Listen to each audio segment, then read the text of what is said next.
Hi అండి, నేను మీ విజయ.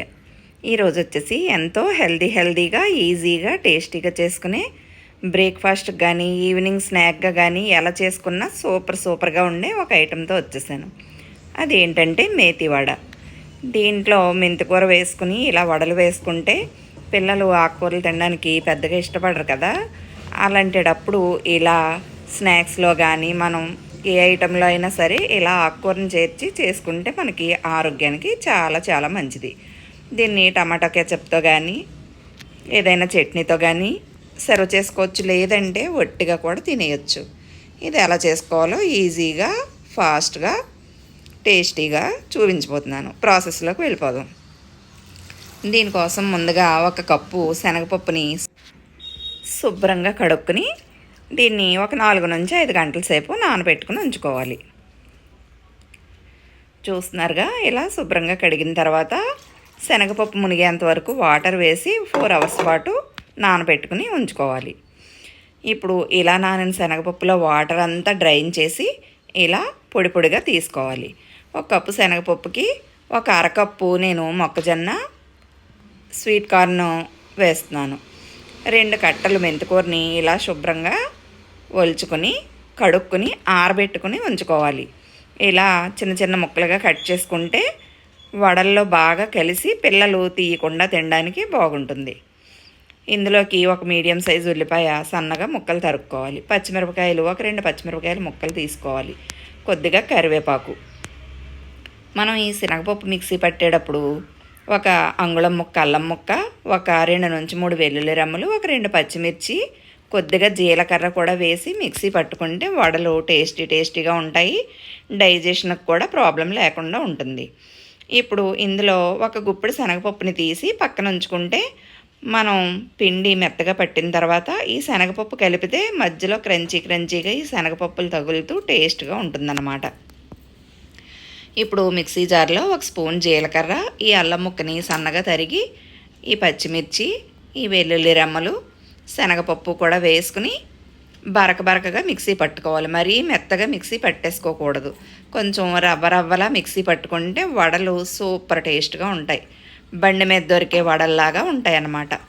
ఇప్పుడు ఈ స్వీట్ కార్న్ కూడా ఇందులో వేసి బరకగా మిక్సీ పట్టుకుందాం. చూస్తున్నారుగా, ఇలా రవ్వగా మిక్సీ పట్టుకోవాలి. ఇప్పుడు దీన్ని ఒక బౌల్లో వేసుకుని ఇందులోనే మనం పక్కకు తీసుకున్న శనగపప్పు, ఉల్లిపాయలు, పచ్చిమిరపకాయలు, కరివేపాకు,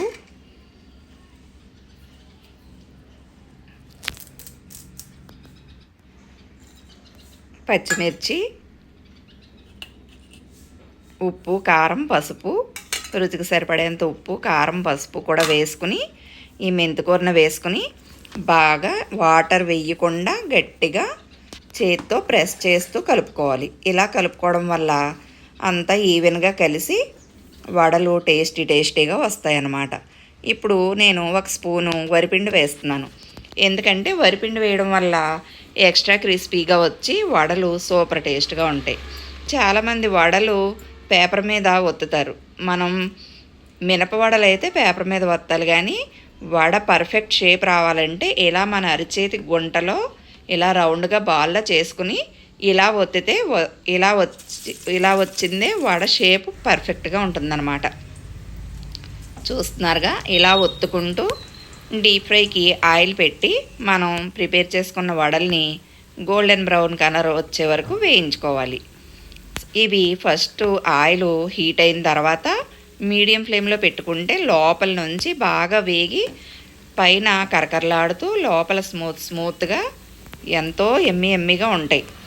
ఇలా మెంతికూరతో చేస్తున్నాం కాబట్టి ఆరోగ్యానికి చాలా మంచిది. షుగర్ పేషెంట్స్ అటువంటి వాళ్ళు ఏవైనా తినడానికి భయపడుతూ ఉంటారు కదా, అలాంటి వాళ్ళు కూడా ఇవి భయం లేకుండా తినొచ్చు అన్నమాట.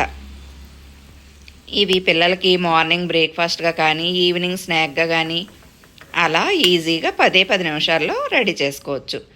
పప్పు నానబెట్టుకోవటం ఒకటే లేట్, కానీ 10 నిమిషాల్లో ప్రిపేర్ చేసుకోవచ్చు. చూస్తున్నారుగా, మేతి వడ రెడీ. దీన్ని టమాటా కెచప్తో సర్వ్ చేసుకుంటే సూపర్గా ఉంటాయి. ఒకసారి టేస్ట్ చేసి ఎలా వచ్చిందో కామెంట్ బాక్స్లో కామెంట్ చేసి మేతి వడ టేస్ట్ ఎలా ఉందో నాకు కామెంట్ చేయండి. నా వీడియో మొత్తం చూసి నచ్చితే లైక్ చేసి షేర్ చేసి సబ్స్క్రైబ్ చేసుకోండి. మీరు ఇచ్చే ఒక లైక్ వల్ల ఈ వీడియో ఎక్కువ మందికి ప్రమోట్ అవుతుంది. థ్యాంక్ యూ అండి. మనకి ఏ సీజన్లో దొరికే ఆకుకూరలతో ఆ సీజన్లో ఇలా రకరకాల వెరైటీలు చేసుకుంటూ తింటే పిల్లలు ఆకుకూరలు అంటే ఇష్టంగా తినరు కదా, వాళ్ళకి ఇలా ఏదైనా వెరైటీగా చేస్తే ఇష్టంగా తింటూ ఉంటారు. ఈ సీజన్లో వచ్చిన ఆకుకూరలు కానీ పళ్ళు కానీ ఏవైనా ఇలా రకరకాలుగా యూజ్ చేసుకుంటే చాలా మంచిది ఆరోగ్యం.